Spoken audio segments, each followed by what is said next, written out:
वापस पहुंचे तो हलीमा बयान करती हैं कि उस वक्त हमें नहीं मालूम कि दुनिया के किसी की खित्ता पर हमारे इलाके से ज्यादा कोई अहद इलाका था। कोई इलाका ऐसा नहीं था जहां हमारे इलाके से ज्यादा कहर और बदहाली थी। लोगों को खाने के लिए कुछ मैसर नहीं था, जानवरों के लिए चारा मैसर नहीं था। लेकिन जब हम वापस आए, हमारी बकरियां चढ़ने के लिए जाती तो पेट भर कर वापस लौटती और उनके साथ दूध से भरे होते, जबकि बाकी लोगों की बकरियां वैसे ही खाली पेट पर वापस आ जाती। हत्ता कि उनके शहर के लोग अपने चरवाहों से कहते कि अपनी बकरियों को वहीं चरवा कर लाओ जहाँ गिनती अभी दबे बकरियां जाती हैं। वो उनको वहां भेजते, लेकिन वहां भी उनके बकरियां वैसे ही लौटती। तो ये रसूलुल्लाह सल्लल्लाहु अलैहि वसल्लम की बरकत की वजह से उनके घराने के अंदर, उनके जानवरों के अंदर, उनके खेतों के अंदर अल्लाह ताला ने बराबरी अदा कर दी। इसी दौरान 2 साल पूरे हो गए। रसूलुल्लाह सल्लल्लाहु अलैहि वसल्लम ने बनी साल के अंदर, बनी साल का कबीला मक्का मुकर्रमा से तकरीबन 100 किलोमीटर के फासले पर मशरक की तरफ वाक़या है। ताइफ के बाद जो रियाद की तरफ रोड जाता है उस पे अंदर जाकर ये कबीला वाक़या है और वहां पे हलीमा सादिया, उनका मकान और वाक़या आज भी मौजूद है। तो रसूलुल्लाह सल्लल्लाहु अलैहि वसल्लम 2 साल उस कबीले में रहे। जब 2 साल पूरे हो गया तो उन्होंने दूध छुड़वा दिया। लेकिन रसूलुल्लाह सल्लल्लाहु अलैहि वसल्लम बाकी जितने बच्चे थे उनके मुकाबले में कड़िया जवान और भरपूर सेहत। 2 साल के बाद रसूलुल्लाह सल्लल्लाहु अलैहि वसल्लम की वाक़या के बाद वापस आए। लेकिन उनके ख्वाहिश थी कि 2 साल के अंदर जो बरकत उन्होंने अपने घर के अंदर देखी थी, वो चाहते थे कि बच्चा मजीद उनके पास रहे। अरब का ये दस्तूर था कि 2 साल दूध लाने के बाद बच्चे को वालिदैन के वापस लौटा दिया जाता था। लेकिन उन्होंने रसूलुल्लाह सल्लल्लाहु अलैहि वसल्लम की वाक़ा से रिक्वेस्ट की कि बच्चे को मक्का के अंदर वबाई बात का खतरा है, इसे कुछ देर और वहां छोड़ दें, मजीद मजबूत हो जाएगा। तो उनके वालिदा ने कुछ देर इसरार के बाद इस चीज की इजाजत दे दी। रसूलुल्लाह सल्लल्लाहु अलैहि वसल्लम को देखकर वो वापस दोबारा अपने घर के अंदर आ गई। अभी रसूलुल्लाह सल्लल्लाहु अलैहि वसल्लम की उम्र 4 साल या 5वां साल का रहा था। एक दिन आप सल्लल्लाहु अलैहि वसल्लम बच्चों के साथ खेल रहे थे। अनस रज़ियल्लाहु तआला अन्हु फरमाते हैं कि मुस्लिम के अंदर जिब्राइल अलैहिस्सलाम आए और नबी सल्लल्लाहु अलैहि वसल्लम को पकड़ा, जमीन पर लिटाया और उनका सीना चाक कर उनका दिल निकाला। दिल के अंदर से एक लोटा निकालकर बाहर फेंका, फरमाया ये शैतान का हिस्सा है। उसके बाद दिल को ज़मज़म के पानी से धोया, धोने के बाद दोबारा उसको पैबंद कर दिया।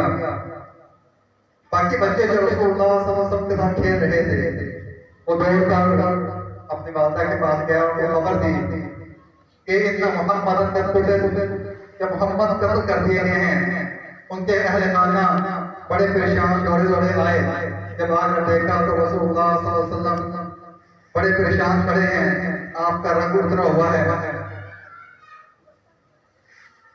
जब ये वाक़या पेश आया तो हलीमा और उनके गांव को ये खतरा लाहिक हुआ कि बच्चे को नुकसान ना पहुंचे। तो वापस उनके वालिदा की तरफ आए और उनके हवाले कर दिया। तो रसूलुल्लाह सल्लल्लाहु अलैहि वसल्लम 6 साल की उम्र तक अपनी वालिदा की आगोश में रहे। जिस मुकाम पर रसूलुल्लाह सल्लल्लाहु अलैहि वसल्लम को लिटाया गया और आपका सीना चाक हुआ और जिस दरख्त के नीचे आप खेल रहे थे, वो मुकाम भी आज वहां पर निशानज़दा है। बनु साद के अंदर जो लोग उम्रे के लिए जाते हैं हज के लिए, उनमें से कुछ लोगों ने उसकी ज़ियारत की होगी। इधर रसूलुल्लाह सल्लल्लाहु अलैहि वसल्लम की वालिदा ने इरादा किया कि वो अपने मुतवफ़्फ़ी शोहर की कब्र की ज़ियारत के लिए यथरिब जाएं।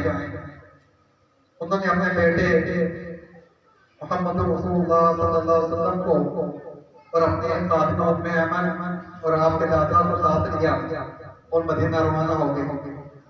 मक्का से 500 किलोमीटर सफर तय करने के बाद तकरीबन 1 महीना मदीना के अंदर क्याम किया। मदीना से वापसी पर बीमार हुई, बीमारी इस कदर शदीद हुई, इस कदर शिद्दत इख्तियार की कि मक्का और मदीना के दरमियान एक मुकाम है जिसे अबवा कहा जाता है। अल्लाह के सुपुर्द हो गई, मेहनत फरमा गई।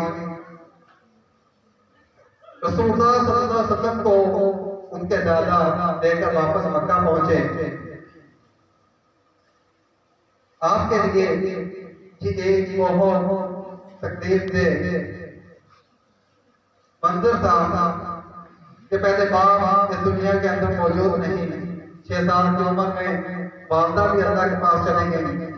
तो दादा के लिए यतीम पोते की मोहब्बत और शफकत से उनका दिल कांप रहा था। उनको अपने पोते से शदीद मोहब्बत और लगाव था, एक ऐसा जज्बा जो कि उनकी बाकी औलाद में से किसी के साथ नहीं था, जो कि रसूलुल्लाह सल्लल्लाहु अलैहि वसल्लम की इस छोटी उम्र के अंदर वालदा को खो देने के बाद उन्होंने उनको शफकत दी। लेकिन उन्होंने रसूलुल्लाह सल्लल्लाहु अलैहि वसल्लम को इस सहराज के अंदर तन्हा नहीं छोड़ा, बल्कि अपनी औलाद से बढ़कर न सिर्फ उनकी तरबियत की, बल्कि रसूलुल्लाह सल्लल्लाहु अलैहि वसल्लम को अपने से बड़ों जैसा एहतराम दिया करते थे।